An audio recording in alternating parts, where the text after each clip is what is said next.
Le protocole invite M. Christian Bossembe, président du Conseil supérieur de l'audiovisuel et de la communication, CESAC en sigle, à bien vouloir prendre la parole pour son allocution.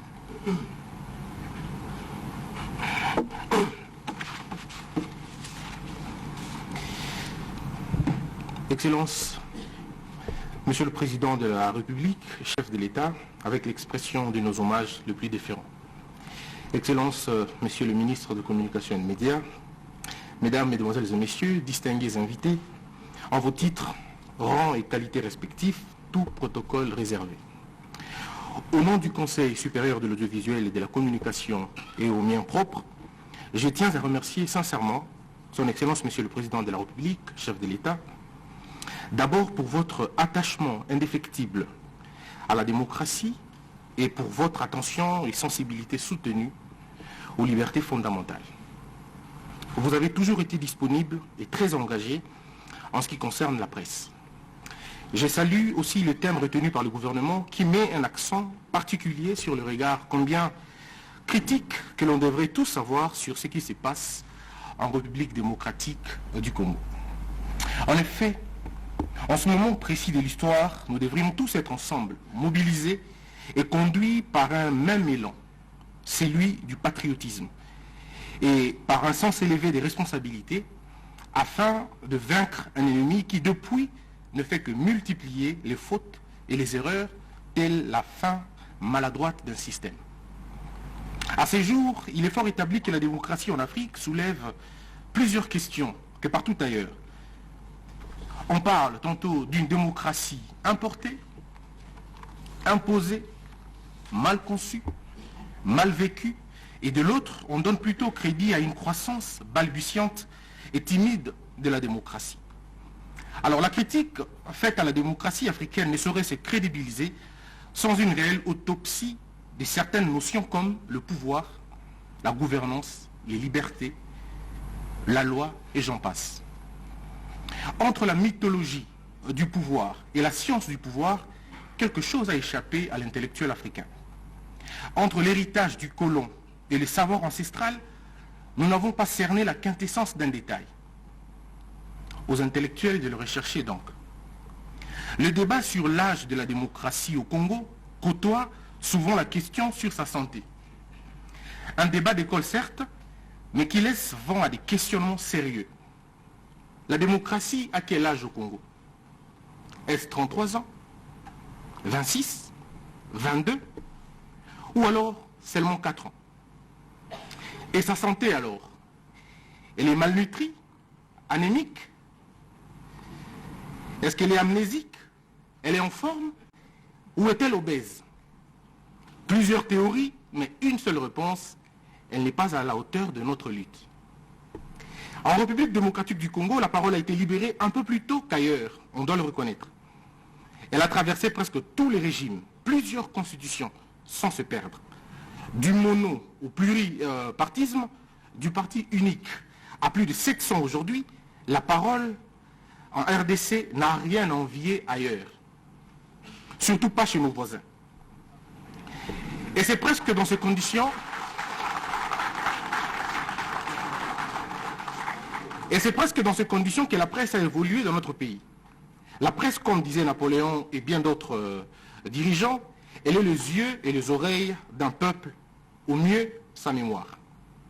Elle a accompagné tous les systèmes politiques de l'histoire de notre pays, de la colonisation à l'indépendance, en passant par la dictature, à la libération, à la modernité, et aujourd'hui, à l'ère de l'alternance, la presse congolaise a connu et a vécu tout le temps. Il est important pour nous de rappeler ces faits, puisque la notion de la presse est intimement liée à la notion de la démocratie. Car du temps, ne cherchez pas une presse libre dans un environnement où les gens sont enchaînés. Le cas de notre pays est particulier. Son immensité, sa complexité, sa diversité sont des équations importantes à considérer dans la dialectique pour comprendre le problème et comment le résoudre.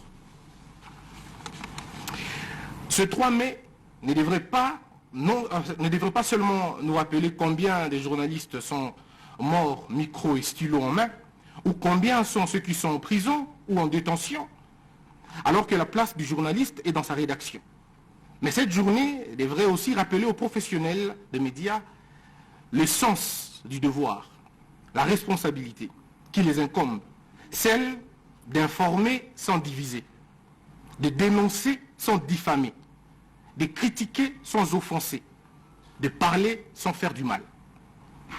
Le journaliste, en effet, n'intimide pas, n'harcèle pas, ne ment pas, ne calomnie pas, n'extorque pas et ne monnaie ni sa conscience ni sa liberté. Autant il est question que le pouvoir public ne muselle pas la presse, autant il faut nous battre pour que les poches ne musellent pas la presse.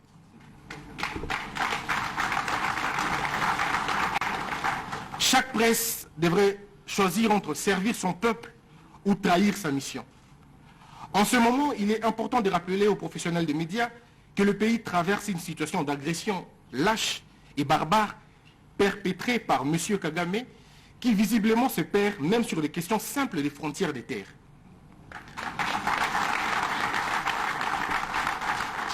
C'est ici que les journalistes congolais devraient marquer leur patriotisme en réservant des pages et des heures d'antenne à l'histoire de nos terres, à notre culture d'unité, à notre lien indéfectible à nos terres.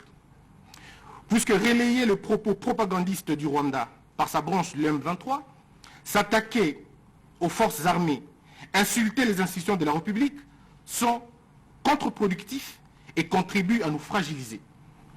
Ensemble, nous devons tous défendre l'intérêt supérieur de la nation. Autant le militaire protège l'intégrité du territoire, le policier sécurise les personnes et leurs biens, le journaliste devrait cultiver la culture de l'histoire, de la souveraineté, de la connaissance dans la mémoire des citoyens. Chers journalistes, votre rôle est grand et historique. Nous devons garder à l'esprit notre fierté, à ne pas céder à l'idée d'envier les autres. Il faut rappeler que l'espace démocratique en RDC n'a rien à envier au Rwanda, à l'Ouganda, en Angola et au Burundi. Les journalistes congolais sont plus libres que tous les journalistes, que ce soit de la région ou même de l'Afrique centrale.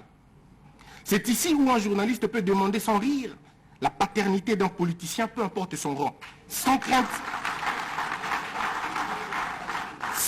d'être tué ou même arrêté. C'est ici où des journalistes peuvent commenter sur des positions secrètes de l'armée sans être inquiétés. Est-ce que nous sommes d'accord avec cet état des faits? La réponse est non, car il devrait y avoir une ligne claire entre la liberté et le libertinage. Mais ceci démontre quand même le seuil de tolérance que nous avons, que les autres n'ont pas. Le CESAC travaille justement pour éradiquer tous les excès et promouvoir la culture de l'excellence dans le média et favoriser un environnement sain. Le Conseil supérieur de l'audiovisuel et de la communication ne cesse de travailler pour sensibiliser toutes les couches de la société au sujet, notamment de la responsabilité et du vivre ensemble. Nous décourageons donc avec la dernière énergie le propos discriminatoire, le propos d'exclusion, le propos de haine, le propos de xénophobie. Mon institution, qui a déjà publié sa feuille de route et qui compte plusieurs programmes ambitieux pour la viabilité de la presse, nous nous employons aussi à travailler dans la prévention de tous les maux qui rongent notre pays pendant les élections. Par une tournée que nous allons faire, une tournée nationale de consultation de toutes les couches de la société. Aussi, nous saisissons l'occasion d'annoncer la conférence sur la cohésion nationale à laquelle nous souhaitons vivement la présence combien importante de son Excellence, Monsieur le Président de la République. Excellence, Monsieur le Président de la République, chef de l'État, Excellence, Monsieur le Ministre de la Communication, Mesdames, Mesdemoiselles et Messieurs, distingués invités en vos titres et rangs qualités respectifs. Pour clore mon propos, nous encourageons le gouvernement à soutenir la presse en dotant de moyens conséquents à la régulation, qui est le seul conseil supérieur en matière de communication et l'interface des médias, de soutenir les instances d'autorégulation et aux élus du peuple, nous demandons qu'ils puissent nous aider à réadapter notre arsenal juridique, déjà en examen, et nous demandons au peuple de faire confiance à la presse et au CESAC. Nous remercions donc le ministre de la Communication pour cette cérémonie et cette initiative. À tous les professionnels des médias, nous vous promettons un accompagnement sincère. Aucun journaliste ne sera arrêté s'il travaille convenablement et il fait son travail. Et tout le travail sera protégé par le CESAC. Mais nous vous demandons de respecter la loi et de protéger la cohésion nationale. Que Dieu vous bénisse tous.